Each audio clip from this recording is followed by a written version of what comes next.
C'est mon père, ça me fait bien tiens. Tu me fais dire non kotu, era one radio. C'est mon père, tu me fais bien tiens. Tu me fais dire non kotu, era one radio. Oh, ayum pam chima, chim, asam pam chima.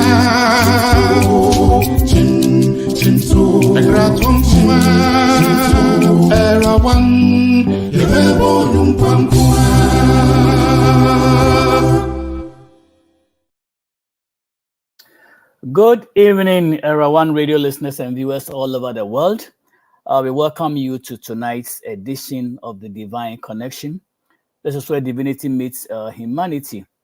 I know it's been a while. It's been a few weeks since we've been off the air, and as the English people will say, a lot of water has flown under the bridge since we last met. And of course, it's summer and stuff happens. People go on vacation, stuff happens, and Kamas also takes a little bit of break, and so we all take a break. And so tonight, by God's will, we are back. We're going to continue with our the series that we started on temptation and testing. Nisama will be joining us in a minute, but until he does, Kamas and I are going to hold a fort, and then we're going to do a little bit of discussion. We'll do a little bit of warm-up, and then we'll kind of review what we've been doing earlier on, and whilst we wait for Nisama to join us. So wherever you are, I want to welcome you to Divine Connection. This is the Era One edition of Tuesday evening program. This is live. We are broadcasting live on Facebook and YouTube, also on Modern Ghana Radio. So tune in. I know it's a little bit busy tonight. Of course, we know the US is playing Panama in the Copa soccer. So most of you are glued to your TV. It's okay. Those of us who can't watch now, maybe we'll have to record and watch later. But then you can join us on YouTube, Facebook, and Modern Ghana Radio. The number to call in is 240-280-2633. And if you want to text, it's 510-931-0946. All right. Uncle Max, you are very welcome. Any updates from the motherland you want to share with us? Thank you, Dr. Boyson. Well, the motherland, as I'm sure you've heard, is getting ready for elections in December. So the political temperature is heating up. And a lot of independents have come out to offer themselves to serve the nation. So there's very much an interest in alternatives to the two major parties who have not served the country well. We have actually seen them gone backwards under their misleadership or mismanagement, whatever one chooses to call it. But this coming weekend, we'll be seeing the launch of an unusual new party, which, amongst other things, it's an Nkrumah's party. There's a saying, come the hour, come the man. Or in this case, come the hour, come the party. And one of the things that's unusual about it, apart from the fact that it's set up by people with a genuine desire to help redeem the nation, rescue the nation from its current downward trajectory, and restore to it the promise that it had at independence of being a trailblazer in Africa and the black star of the continent. So these people have set up this party, and one of the unusual things is that none of the people who set it up is particularly interested in running for president. So this is probably the only party in Ghana at the moment that doesn't even have a flag bearer. Because the sponsors aren't interested in money, in position, in power and influence and so on. They just want to serve the country and get it back onto a proper footing. So in due course, they will. I actually was interviewing for a suitable candidate for flag bearer. In due course, that person will be announced along with a running mate. But for the moment, they've been building out the grassroots around the country, and so they're having an official launch this Saturday in Cape Coast. So if you're around there, you can pop in and see what's going on. And it may be a very significant time in the country's history and future. Wow, awesome! So that is great. So, Uncle Max, let me ask you. You mentioned some political parties, and let me say, at this point in the history of Ghana, since we are focusing on Ghana, do you think there is any hope for a third party apart from NPP and NDC to ever win the presidential seats? Is there a hope? Oh yes, there is always hope. The thing is, a lot of people are tired. A lot of people, they say, "Yeah, bread, bread." Boys are bread. You probably heard what's happened on the other side of the continent, in Kenya. Okay, yeah. Where the neo-colonialist Ruto, having been flying around in his luxury rented private jets, then comes back to Kenya to say, "Oh, Charlie, guys, times are tough. We can't cope with my lifestyle, so I have to tax you guys more." Okay.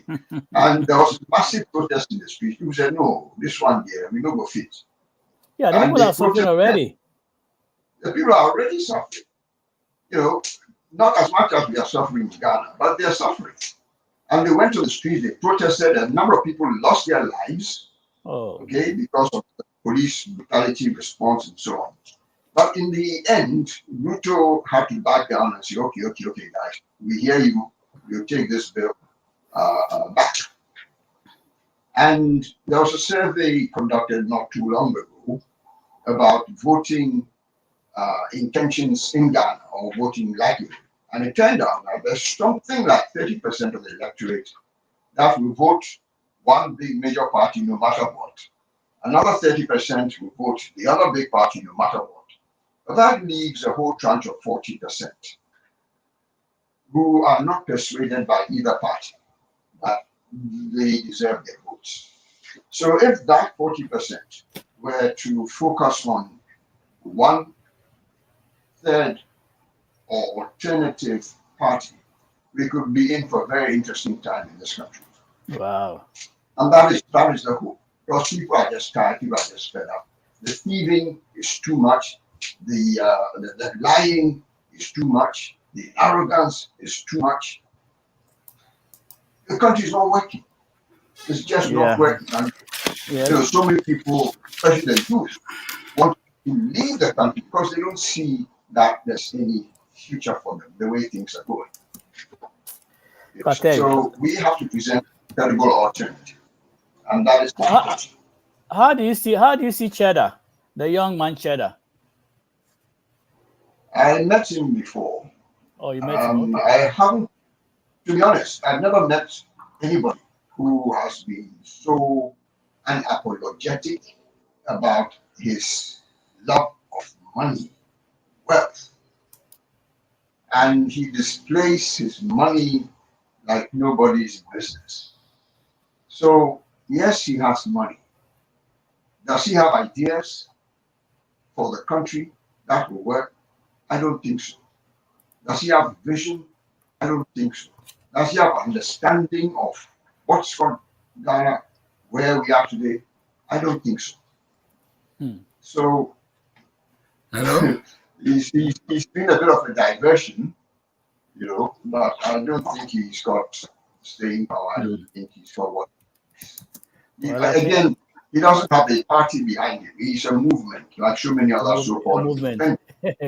Like and the difficulty with the movement is that you may be elected president, but if you don't have parliamentary representation, then how are you going to prosecute your legislative agenda?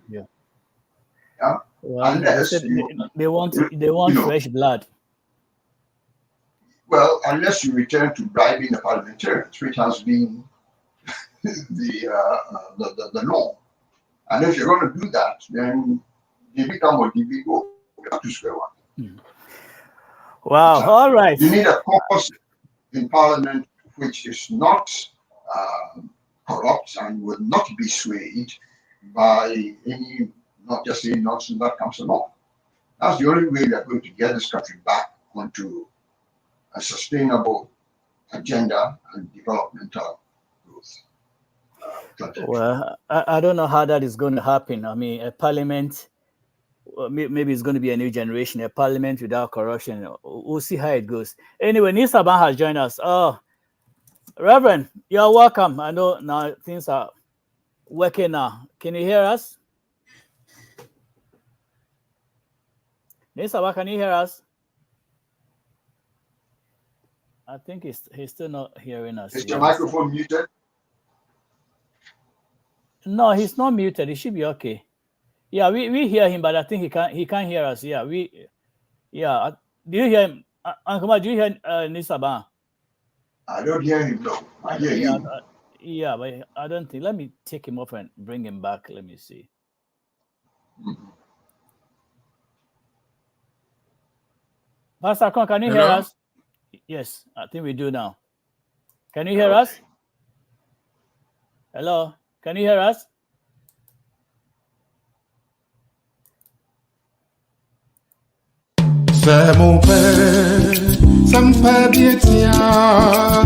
Chimafidi non kotu era one radio.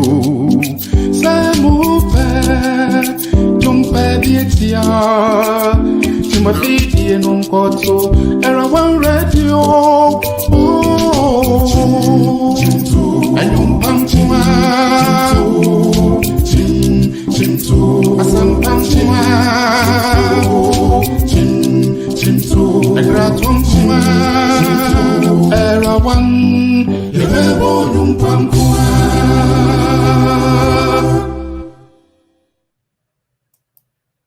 You also join us on Era One Radio Studio. We are broadcasting live on the Divine Connection Show. This is a live program from YouTube and Facebook. I think Nisaban, can you hear us now?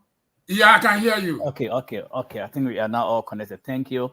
All right, thanks for joining us. And in your absence, Uncle Max was filling us with some, updates from Ghana in the area of politics. So since we have 60 minutes gone, well, I think we're going to zoom in. So on our end, in terms of warm-up, Uncle Max, tonight is the first night we're going to have a presidential debate. President Biden and former President Trump are going to duke it out tonight in the studios in Atlanta. The difference in this broadcast or debate is that, unlike previously where there was an audience in front of them cheering or booing or whatever, this time there's not going to be anything like that. It's going to be just the two of them in the studio. So when one is speaking and the one wants to interrupt, they just mute his mic, and so there's not going to be the usual verbal fight like we had in 2016, 2020 thereabouts. So we'll see how it goes. So 9 p.m., those of you who will be alive at 9 p.m., please tune into your studios, TVs, and watch. All right. On that note, let me re-welcome Nisaban. Nisaban, any update before we continue? I know time is gone on our side, but if you want to chip in something quickly before we roll, you are welcome. I hear Dr. Bawumia has introduced Napo as his running mate. Oh, yeah. Mm-hmm. Yeah. And they will whip the behind of the Mahama Jenana Nelson or Opoku-Agyeman. Opoku-Agyeman, sorry, yeah. Mm-hmm. Yeah, so effectively we can declare the election. Bawumia is the next president. Wait a minute. You are going too fast. Isn't the same Napo that the electorates or the citizens? I said we are looking. I said we now have the next president of Ghana. That's it. That's my. Okay. Okay, I hear you, Prophet of Doom. I hear you. I know. Uncle Max. Uncle Max might disagree, but it's okay. If that's what you see, that's fine. Uncle Max, do you want to respond before we go? Is that your choice? That's my prerogative. He doesn't have to respond. Okay. No, I would be inclined to agree with the description of our Prophet of Doom.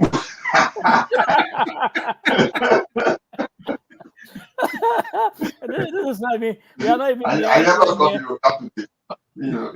We are nowhere near 31st December. Now the prophet is come that it's already a done deal. Okay, we'll see.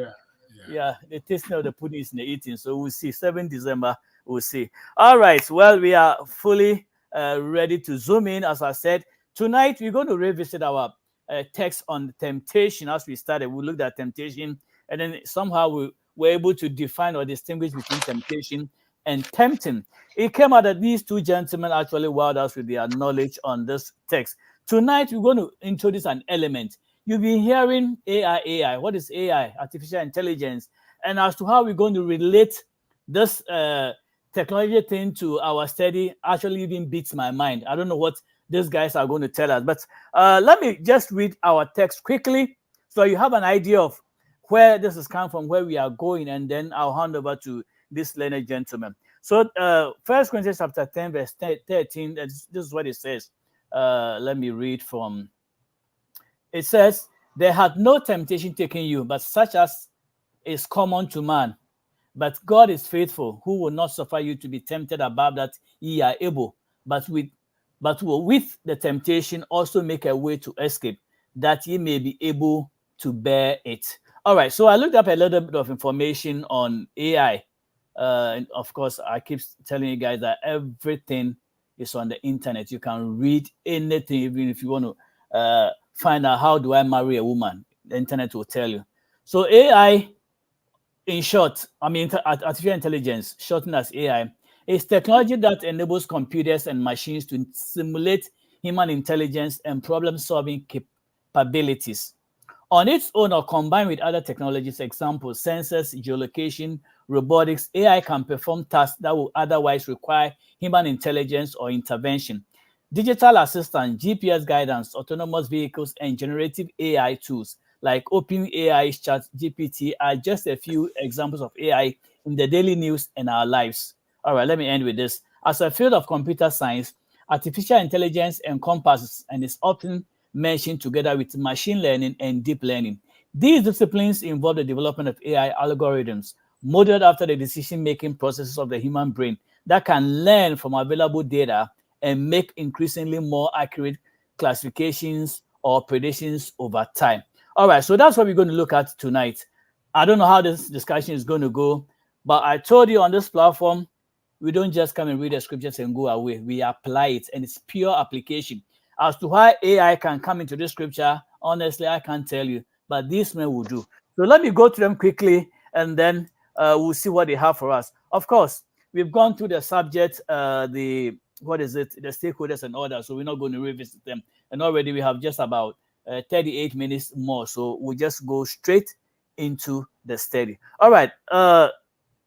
I think the last time Nisaba helped us with the atomicity of the proposition that was in this scripture. Again, we're not going to go there. We have less time, so we're going to go straight away into. But before I do, let me ask this question real quick. Nisaba, yes, can you represent the knowledge in this text in a symbolic form, just superficially, just a little bit, and then we'll zoom into it. I know that's going to take honestly, I will need a blackboard, but if you look at it carefully, knowledge representation is a way to capture in image form the sort of knowledge pieces that one could glean from any sort of text. For example, 2 + 2, right? The equal to sign, right, tells you that what is on the left side of the equal to sign is the same as what is on the right side. That is knowledge representation. If, for example, you say Accra is equal to Kumasi, right, in just one piece of data, you've brought information, or for that matter, knowledge on both Accra and Kumasi. That means whatever is in Accra, you could actually find in Kumasi based on the surrounding data. So knowledge representation is a way to force people, or it's the way the mind actually structure any piece of information it has. so that it can easily digest it and then use it in solving problems. So when you come to our text, for example, right, Paul says, no temptation has overtaken you, but such as is common to man. And God is faithful, who will not allow you to be tempted above that which you can bear. But he with the temptation will also make a way to escape, so that you may be able to bear. If you take this sentence, this text alone by itself, there are 6 or more atomic sentences in it. And each of the 6 or 7 provide, based on how you look at it, let's settle for 6. It means that if you reduce them to propositions, you have each proposition having 2 values. One, either true or yes. True or false, yes or no. In view of that, if you have 6 propositions, you are looking at a possible representation of knowledge in the world 2 raised to the power 6.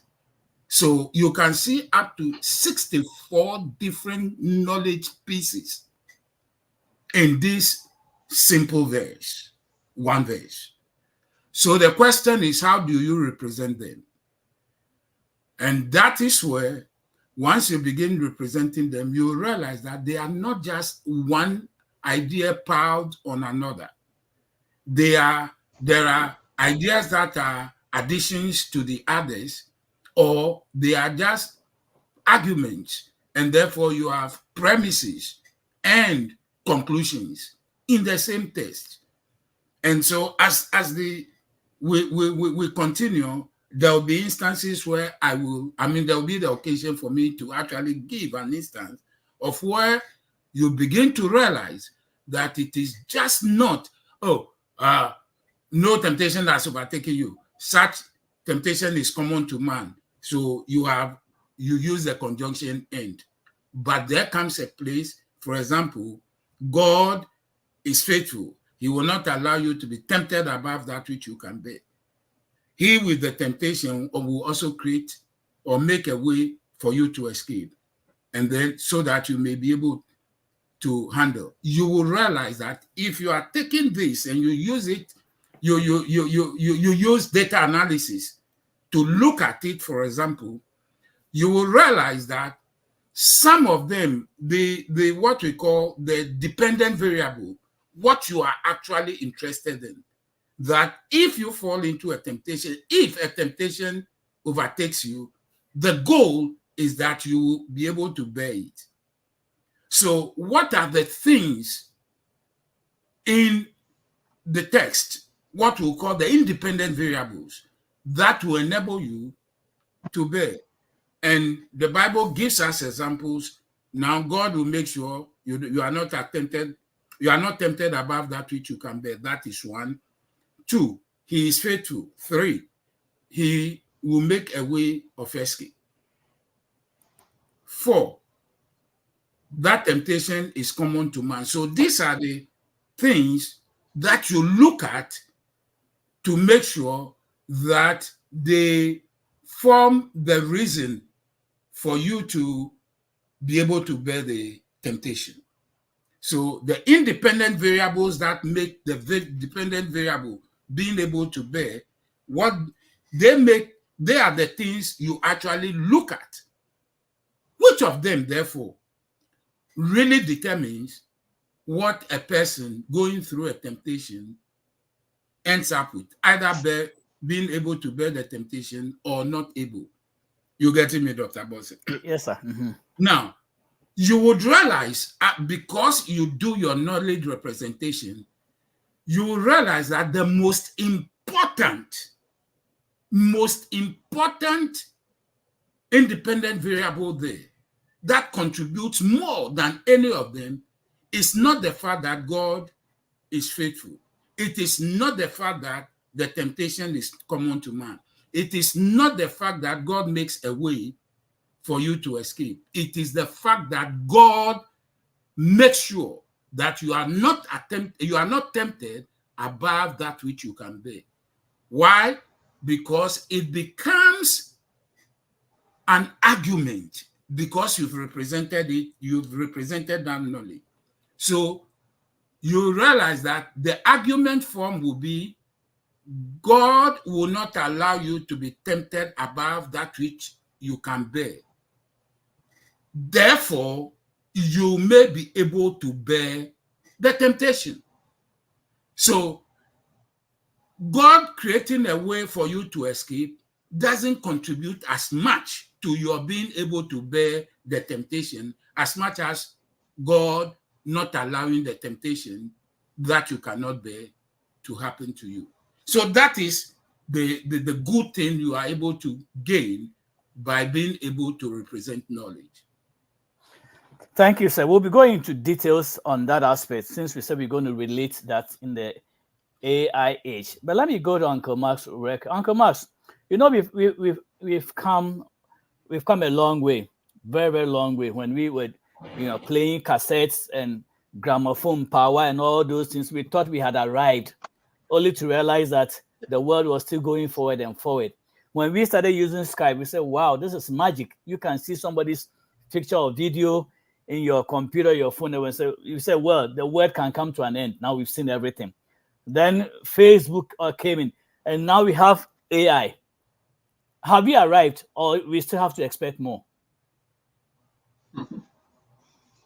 I think we have arrived at a certain point, but that is not the end of the story. Yes, sir. I agree. Humanity, let us not forget, is made in the image of God. And therefore, until we start to emulate God in all his magnificence and magnanimity and so on, then we have not arrived. We are still a work in progress. AI or no AI. AI is just a stepping stone. It's it can be a tool that is a double-sided development. So it can also be a threat. It depends how it is deployed and used and so on. So it does represent a certain risk to the human development trajectory. But it is not the be-all and the end-all, although there are those who might want us to believe that. It isn't. Oh, all right. Okay. Thank you. I think you did mention the fact that we have to actually discover, I don't think you use the word all, but we have to know as much as possible about God and all that. But I believe that when we get to a point where we know everything about God, then God, I mean, I wouldn't use the word it doesn't exist, but then I don't think we can ever get to a point where humanity knows everything about God. Otherwise, God ceases to be God. So we might not even get to that point. But coming back to the AI, recently, my Surgeon General, my U.S. Public Health Service, the Surgeon General of the United States, came out with the fact that social media should now have a label to let users know the risk and all that involved. So now, social media has become, in quotes, there's a risk, or you did mention that, evil, to which I agree, because some of these kids visit sites and it's kind of dangerous. So the Surgeon General, the one in charge of the U.S. medicine, or sort of, the nation's doctor, realized that these social media platforms are dangerous to kids. So he wants to regulate it, or in some way ask them to put a label, just like you go to buy certain food stuff, canned or whatever, they have this labels on to tell you how much salt, how much sugar, whatever it is. So there's going to be regulation. Do you foresee, Uncle Mark, do you foresee anything with AI, any risk? I mean, I think you hinted at. What do you think might be some of the risk that will be involved in AI? I know there are advantages that will help us. Any disadvantage or risk that we have to be cautious of? Yes, I think there are three primary risks. And the first is to do with addiction. Okay. Yeah. AI is something that interprets and assesses and processes a lot of data and can process a lot of data about individuals, which will give AI a very good picture of the individual's likes and weaknesses and predilections and so on.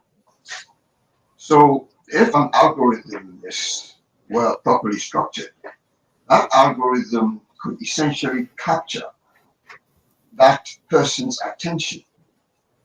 Yeah, in the media they call them eyeballs. Capture that person's attention and give them feedback that stimulates the pleasure centers in the brain. So they keep coming back for more and more and more and more until they basically lose control of their personal individual volition. And we've seen this even with just cell phones, where people get so attached to their cell phones if they lose access to the cell phone for a day. It's like death sentence. Like, exactly. So that's a very, very real danger. And it is in part because of that in China, for example, they are very stringent about the kinds of programs and so on that are allowed on media platforms like TikTok. What you get on TikTok in China is not what you get on TikTok in the US. That's true. So that addiction is a real threat. Allied to that is the possibility, the risk of dependency. Because AI is so smart, it can do a lot of things for the individual.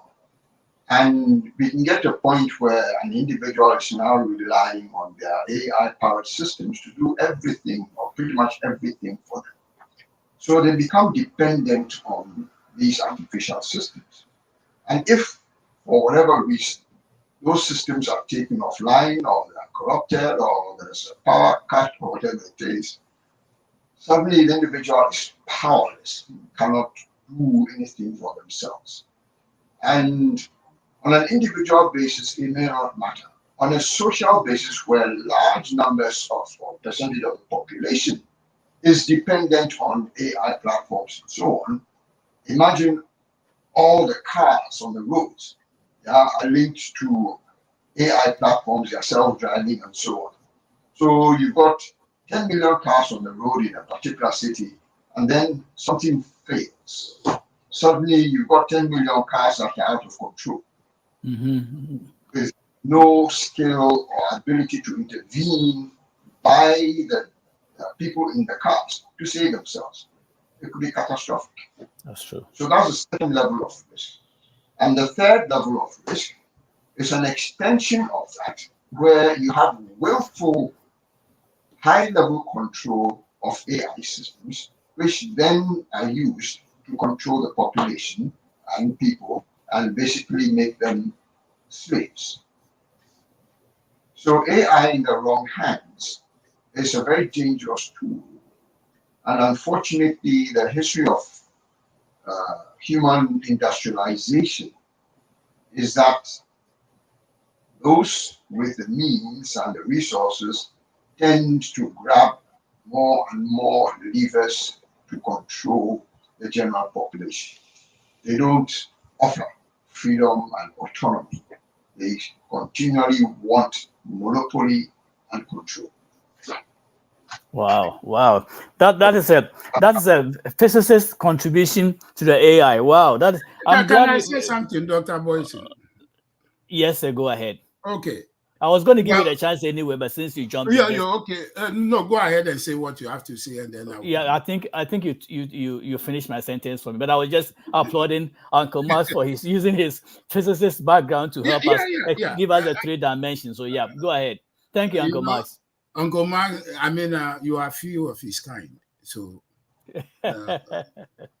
he speaks with authority based on knowledge, and exactly. I salute him.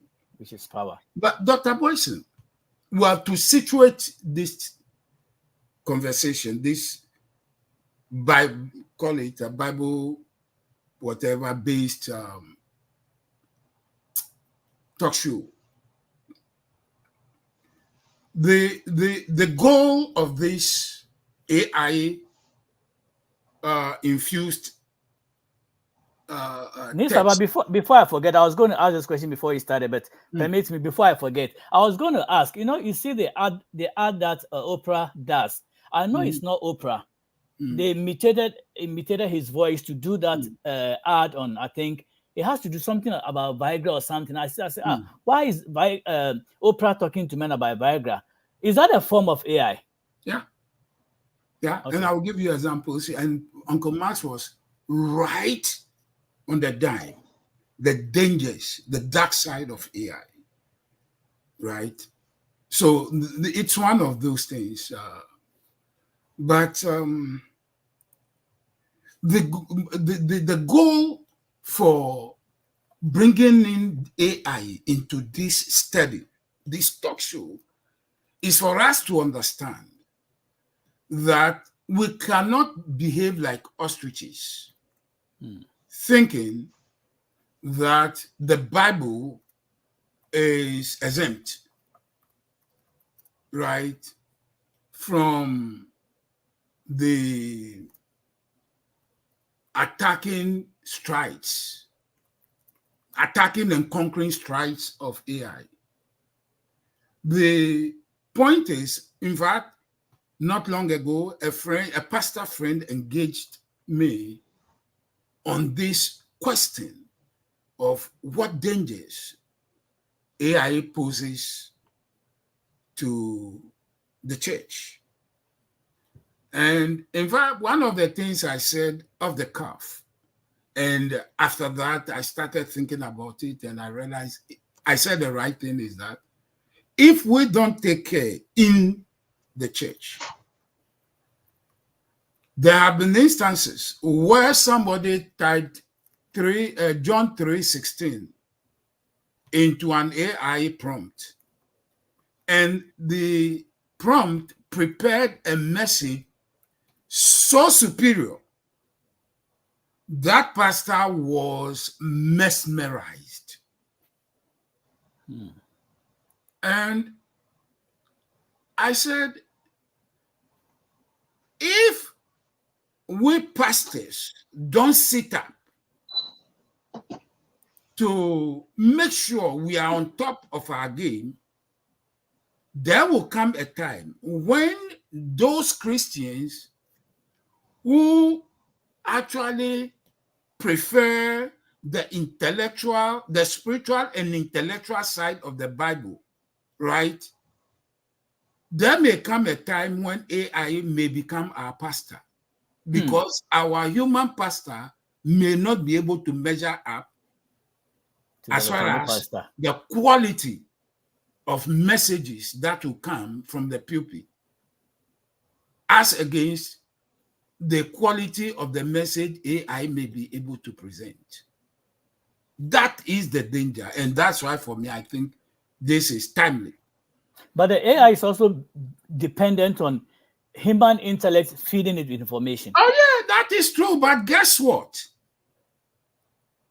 The contributions, or call it the data sources available to that AI, where that AI will pick his data from, may not have been contributed or written by pastors. Yeah, especially those who just want to preach John 3:16. You get me? So that is the real danger. That is and AI can select the best music, can present the best, call it, background and what have you, than a physical human space. And that is the danger. How do we prepare for such onslaught? This is one way of preparing for it. The other thing also is that, Dr. Boyson, I started with this knowledge representation, which you asked about. The simple reason is that artificial intelligence, let's call it for what it is. Artificial. It is intelligence. Intelligence is the property of what we call sentient beings, right? And on top of the chain is the human being. So the goal of AI is being able to create machines that are able to think like humans. That is what AI is. And so we humans need to know how we think.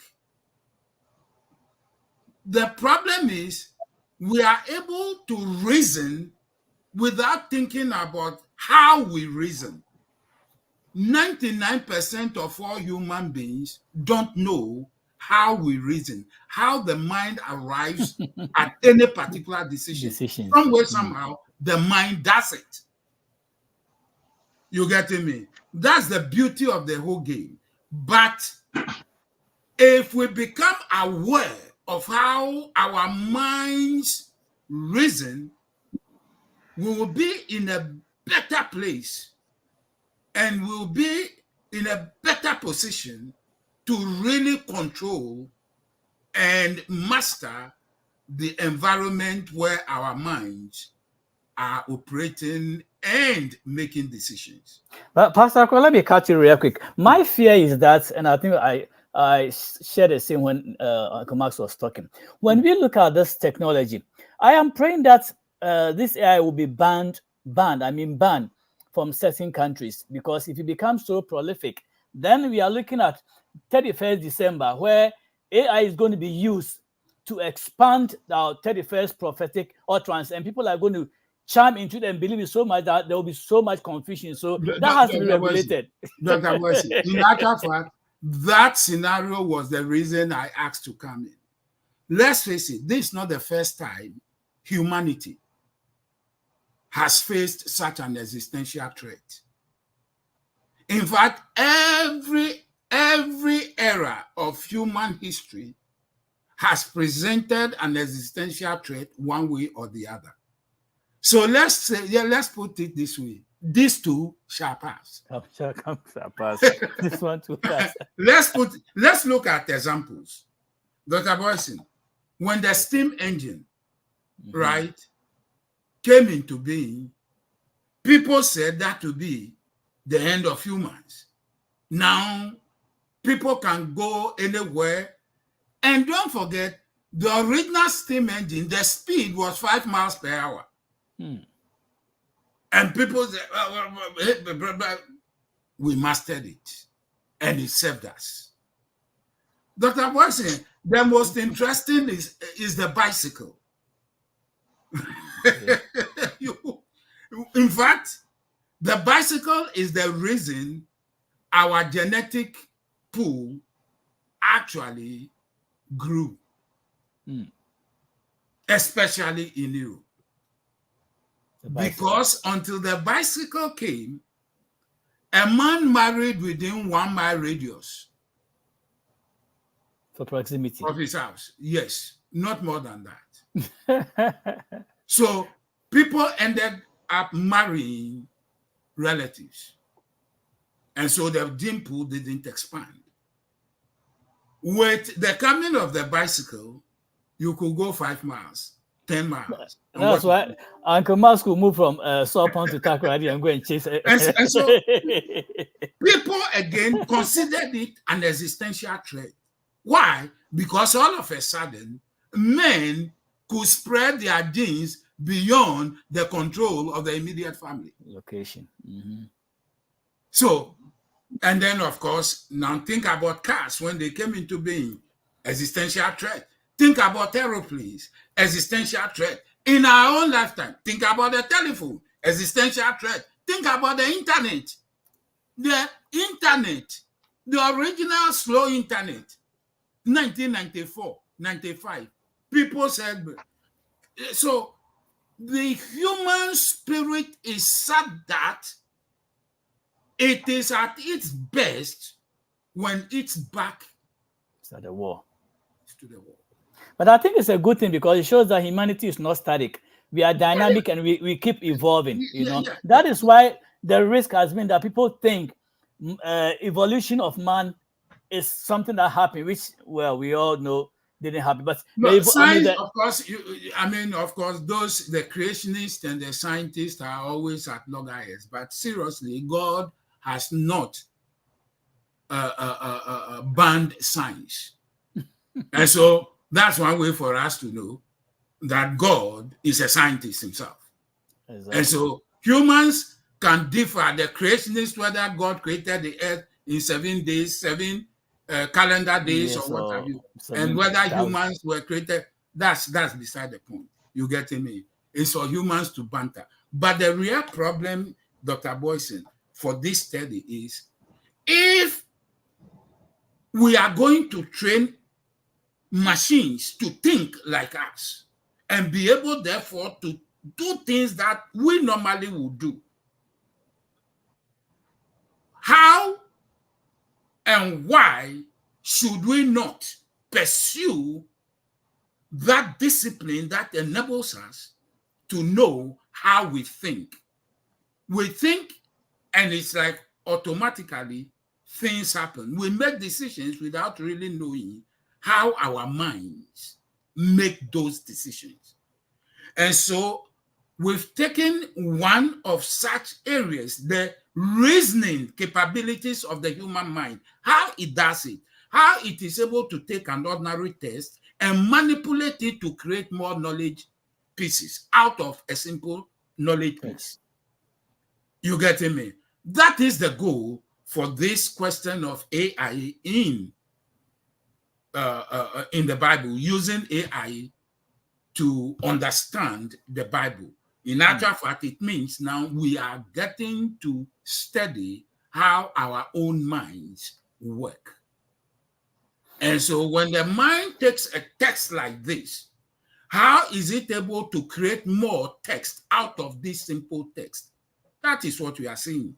That the way the mind works is to create structures out of that knowledge and then classify the knowledge and then manipulate the pieces that are in the different classes to create more out of that little piece. Wow. So when we take this text, one verse, and then we break it into or classify them into the atomic sentences, and we realize that each sentence has 2 possibilities because each sentence has a value.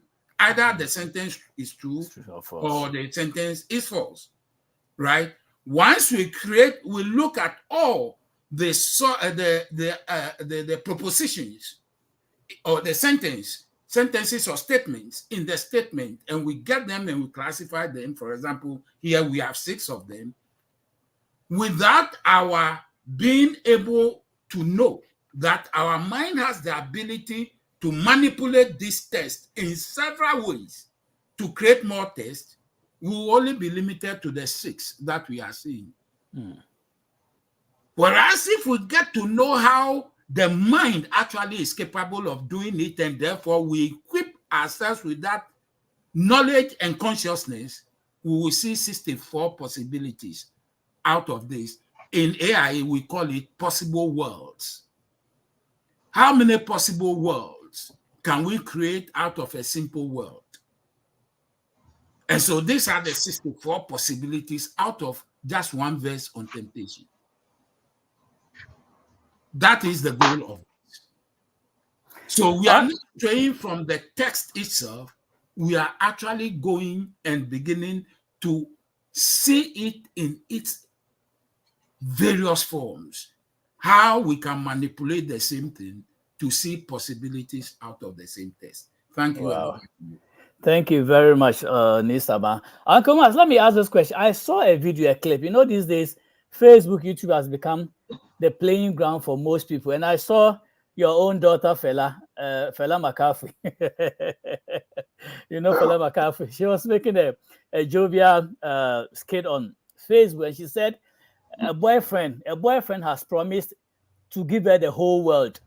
And so she was asking that where would the rest of us live? You get a joke? She was saying that somebody's son, actually she used the words, somebody's son has promised to give her the whole world. And she was asking us, where are we going to live if she gets to own the whole world? Well, So very interesting. With what Nisaba is saying about the AI and the text, what do you have to add? We have 6 minutes more. I know you've been salivating at this point, so let me get you, chiming in. Well, the thing about AI, as Pastor Krong has said, is that it attempts to mimic the human mind, the way it works, and attempts to create new bodies of knowledge from an existing set of knowledge. So insights and understandings from what already exists. Now, you could then say that AI could approach humanity's capabilities if humans were just restricted to the mind. But we are not. Mm-hmm. The mind is but one aspect of humanity. Mm-hmm. I don't hear of anybody creating a machine to emulate the heart. Yeah, and I'm not talking about the physical heart. I'm talking about the functional heart, which generates emotions and generates connectivity with other, beings and so on. Never mind the intuition, which exists in a different level altogether and has access to information that is not linear and cannot be extrapolated from an existing body of information or knowledge. Intuition comes from you don't know where. But as somebody said once, many of the world's most successful corporations actually have psychics in their boardrooms.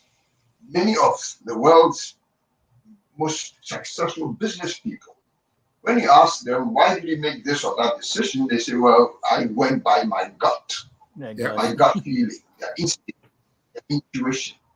And that cannot be taught to any AI system. You cannot build an algorithm for intuition. Mm-hmm. And then there's the soul aspect and the spirit aspect. All of these are aspects of humanity which inform how we live and what we do. And I don't see AI approaching any of these other aspects anytime soon. Yeah. So we will always have that extra edge where AI is concerned.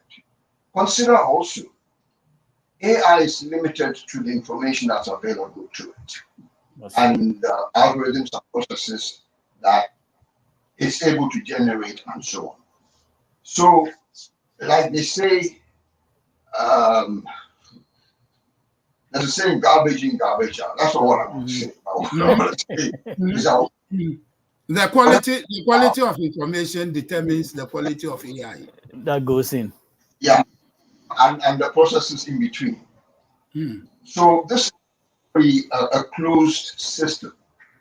You understand? The human is not a closed system. We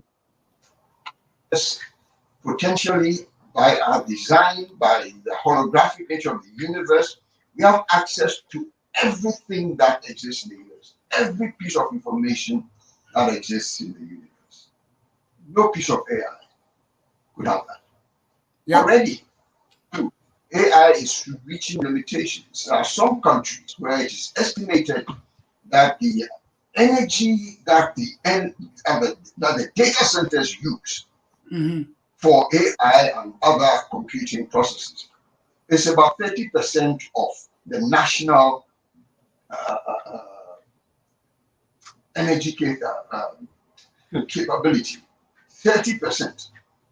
You understand? Because the computer of itself is useless unless there's an interface between that and whoever is using it or whatever. Other networks, So you have to have sensors and all kinds of networks and so on and so forth in order to feed current information into your AI system. All of that takes energy. And as Pastor Krong said, if you have how many 6 pieces of information, that can be 64 different nodes of possibility. Multiply, if you have 100 pieces of information, exponentially. It's a lot of information to process. That takes a lot of energy. Yeah. And the amount of energy that's going to be required with conventional technology to start to mirror what the brain is capable of doing and the sensors in the body are capable of doing. Awesome. I think it will be more than even that produce. Uncle Ma, let me let you learn. Answer the power requirement, the energy requirement. The same AI. Yeah. Young as it is, now we are talking about what we call neuromorphic computing. Okay. Where the energy requirements will be managed. Yeah. So that's the ability of the human being. And hold your tape. Hold your tape right there. I'll let you give us as our closing, but hold it right there. Okay. Let me go to Uncle Max. Yeah, with all that you said, how is AI going to benefit the Ghanaian lady who sells tomatoes by the roadside, or for that matter, their nationality? How can they benefit from this AI generation, this AI technology? And then I'll come to Nisaban to also give his closing marks.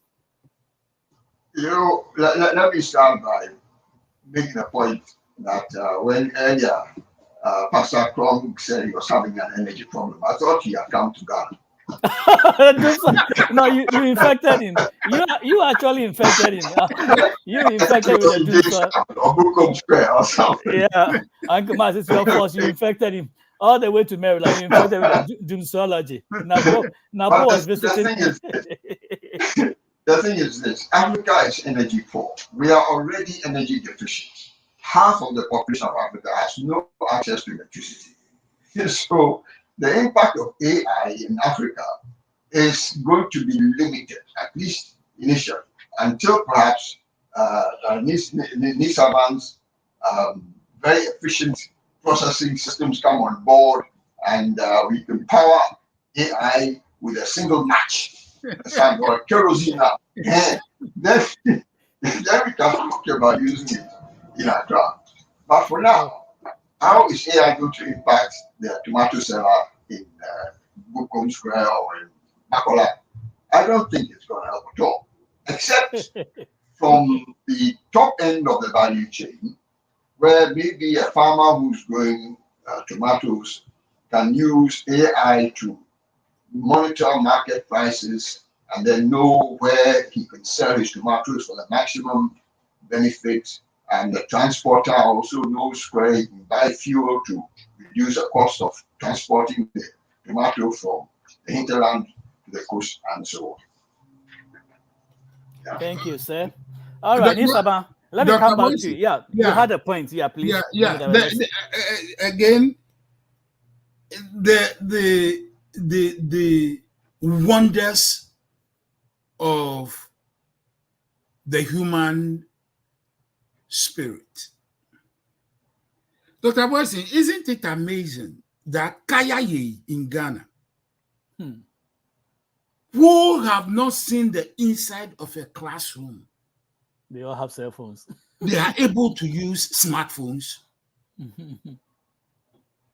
It's one of those strange things, and we are not looking at that. In fact, there is a book I will recommend.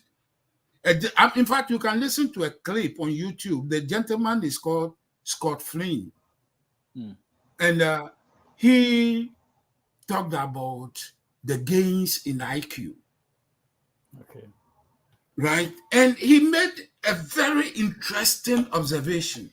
And he gave an example that, for example, if somebody from Mars arrived on Earth in the US in the 1860s and visited the Civil War battlefields, he will realize that the soldiers only shot one bullet at a time. And then fast forward to 33 years later, 1898, the Spanish-American War. The bullets, he would realize that the soldiers shot repeating bullets. Rounds, yeah. And then fast forward to just 16 years later, the First World War. The soldiers were able to shoot over 100 bullets at a rounds time. in a minute. One soldier. And then come to the Second World War, and then come to our contemporary world. And that he said that such a Martian will be perplexed as to what had happened. But the simple explanation is that it all depended on the tool the soldiers were using. In the Civil War time, they were using muskets. In the Spanish-American War, they were using repeating rifles. In the First World War, they were using machine guns. And then in the Second World War, now they had telescopic machine guns. And now they have the stocks. Now you can imagine his argument. What has happened? The same human being. But what has happened to the human being? The IQ, because of the tool that human being has. So I can tell you, based on that tomato seller, with the ability to use the smartphone without the luxury of the education that goes with it, that tomato seller will transform her world. Yeah, she can even receive orders on her phone and just rush it to the owners. That is the beauty and the wonder of the human spirit. And for me, I can tell you, Africa is where the next big break is going to come from. Whether I am saying it maybe on authority and with conviction and with prophecy. The prophet has spoken. Because, Dr. Boyson, you know that for the last 11 years, the top students, as far as SAT scores in America, have been Africans. Not Chinese, not Jews, not Indians, Africans. And these children, you talk to them, their idea about Africa is more than what you and I. They actually see Africa as the place to showcase their ability. And one person who influenced my thinking, as far as the human spirit is concerned, is one Professor Julian Simon, who said it is possible to find a genius. In fact, he said all that a society needs to solve its problem is one genius. And such a genius is possible in a population of 1 million than in a population of 1,000. That's true. And such a genius is waiting to be discovered in Africa.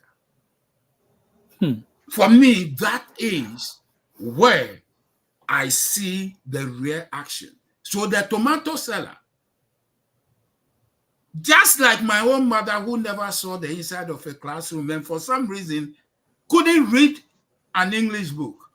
She was scared of being caned at school, so she wouldn't even step there. But my mother couldn't read the English Bible, but you read the Ghana Bible better than me. Fluently.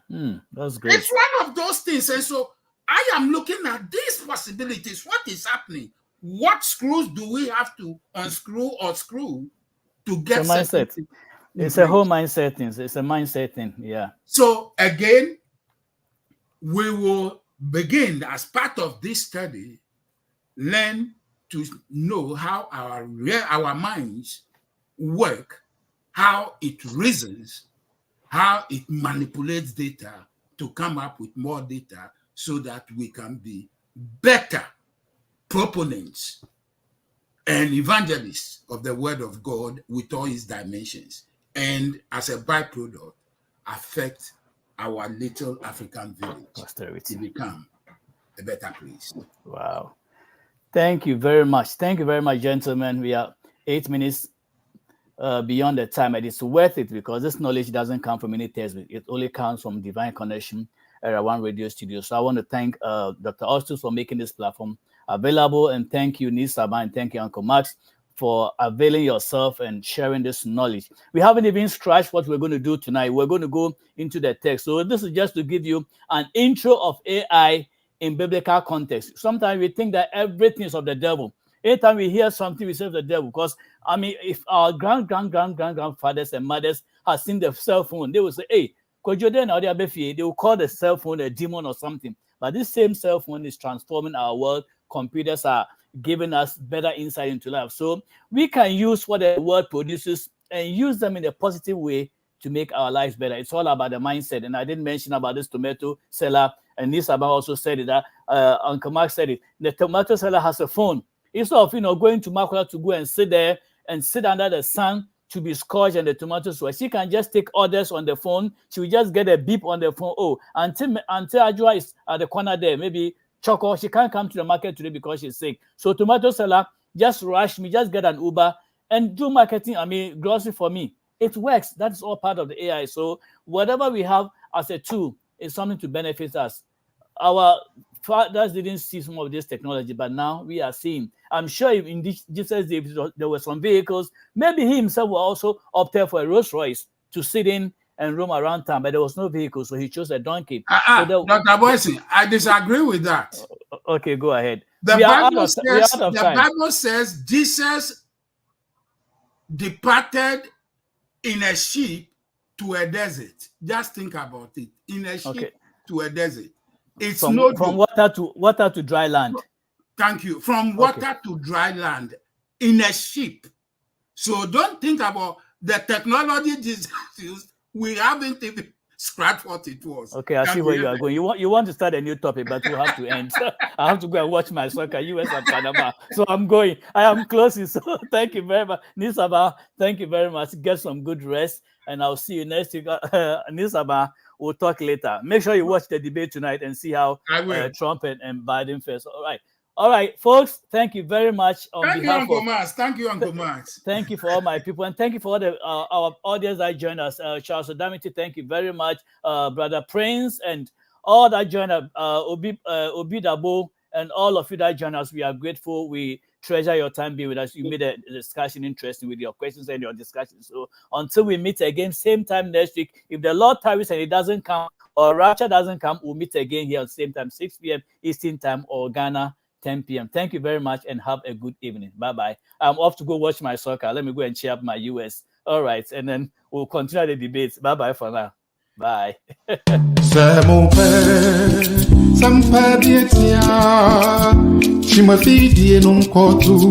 One Radio.